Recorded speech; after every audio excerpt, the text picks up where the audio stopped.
تو دیکھے کہ اللہ سبحانہ تجھے بار بار نعمتیں عطا کر رہا ہے، نعمت پہ نعمت دے رہا ہے، اور تو گناہ پہ گناہ کرتا جا رہا ہے، تو سمجھ لے کہ خدا نے تجھے خود سے دور پھینک دیا ہے۔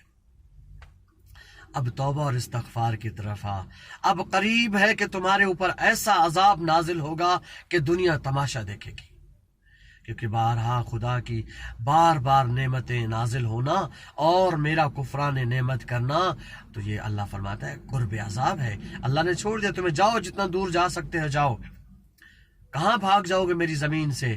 لا، یہ کبھی ہو ہی نہیں سکتا۔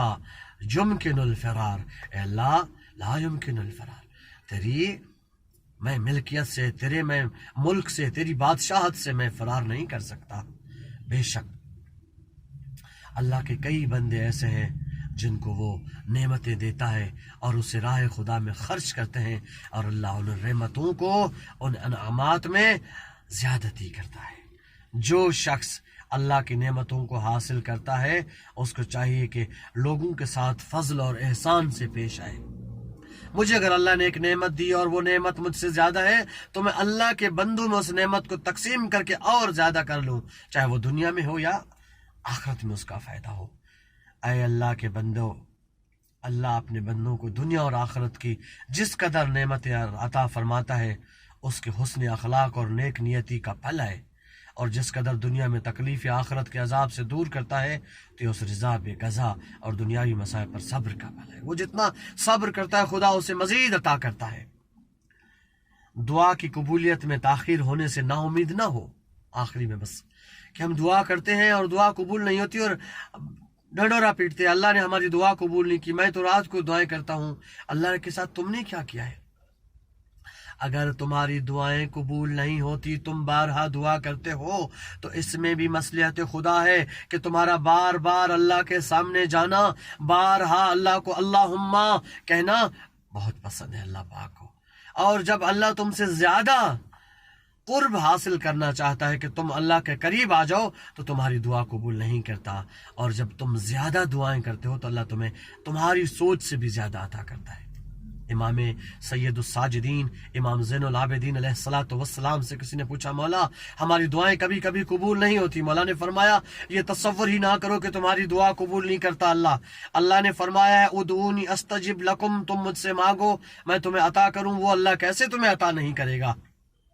فرمایا مولا پھر ہم جب دعا کرتے ہیں تو کہاں جاتی ہے؟ امام علیہ السلام نے فرمایا دعا کے 3 پورشن بن جاتے ہیں۔ نمبر 1، تم دعا کرتے ہو اللہ تمہیں عطا کر دیتا ہے۔